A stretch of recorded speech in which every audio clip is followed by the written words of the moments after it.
ઔદ્યોગિક વિસ્તારો ભરૂચ, દહેજ અને સુરતમાંથી કેમિકલ ચોરીની ઘટનાઓ અવારનવાર સામે આવતી રહે છે।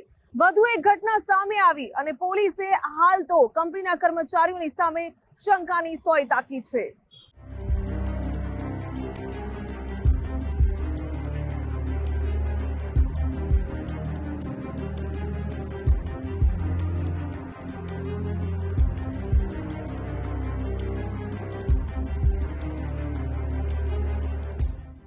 ભરૂચ અને સુરત જિલ્લાના હાઈવે પરથી છાશવારે મોંઘા કેમિકલની ચોરીનું નેટવર્ક ઝડપાતું હોય છે।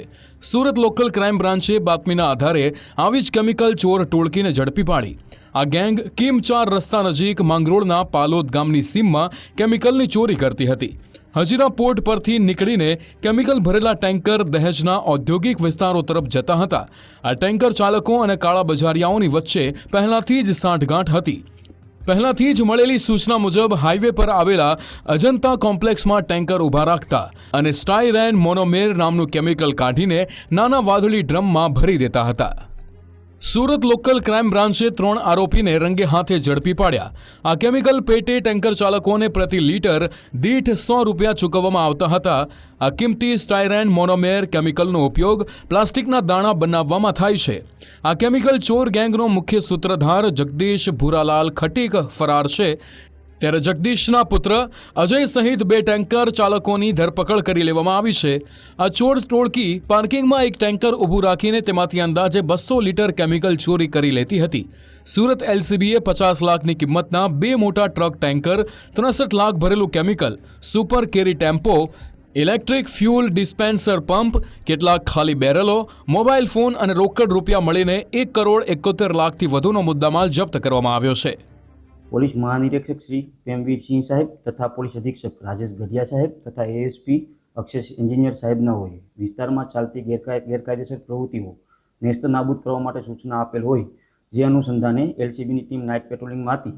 તે દરમિયાન બાતમી મળેલ કે પાલોદ ખાતે આવેલ અજંતા કોમ્પ્લેક્સની સામે ખુલ્લી જગ્યામાં ટેન્કરો પાર્ક કરી અને કેમિકલની ચોરી થાય છે।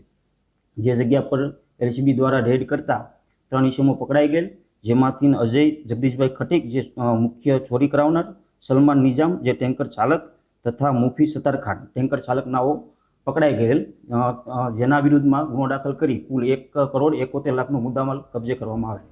સુરત એલસીબીએ ઝડપેલા 3 આરોપીઓને માંગરોળની કોર્ટમાં રજૂ કરીને 4 દિવસના રિમાન્ડ મેળવવામાં આવ્યા છે।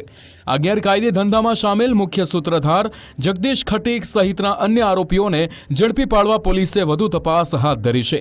આ જગદીશ ખટીકનો લાંબો ગુનાહિત ભૂતકાળ હોવાનું પોલીસ તપાસમાં સામે આવ્યું છે। આ કેમિકલ ચોરીના નેટવર્કમાં ડ્રાઈવરોની સાથે જ કંપનીના કર્મચારીઓ કે અન્ય મોટા માથાઓની સંડોવણી હોવાની શક્યતા પણ નકારી શકાય તેમ નથી। આમાં જગદીશ ભૂરાલાલ ખટીક વોન્ટેડ જાહેર કરેલ છે અને તેમના વિરુદ્ધ 5 જેટલા ગુનાઓ દાખલ થયેલ છે। આ જે કેમિકલ છે ક્યાંથી આવતું હતું, ક્યાં જતું હતું, શામાં ઉપયોગી? આ જે કેમિકલ છે તે હજીરાથી આવતું હતું અને દહેજ જતું હતું।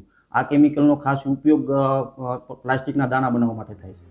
આ કેમિકલ ચોરી નેટવર્કના મુખ્ય સૂત્રધાર જગદીશ ખટીક સામે અલગ અલગ પોલીસ સ્ટેશનોમાં અગાઉથી જ 5 જેટલા ગંભીર ગુનાઓ નોંધાઈ ચૂક્યા છે। ઔદ્યોગિક નગરી સુરતમાં હજીરા પોર્ટથી નીકળતા કેમિકલ ટેન્કરમાંથી ચોરીનું દૂષણ નવું નથી, પરંતુ એલસીબી જવાનોએ સપાટો બોલાવતા કેમિકલ માફિયાઓમાં ચોક્કસપણે ફફડાટ વ્યાપી ગયો છે। ઉદય જાધવ, ગુજરાત ફર્સ્ટ, સુરત।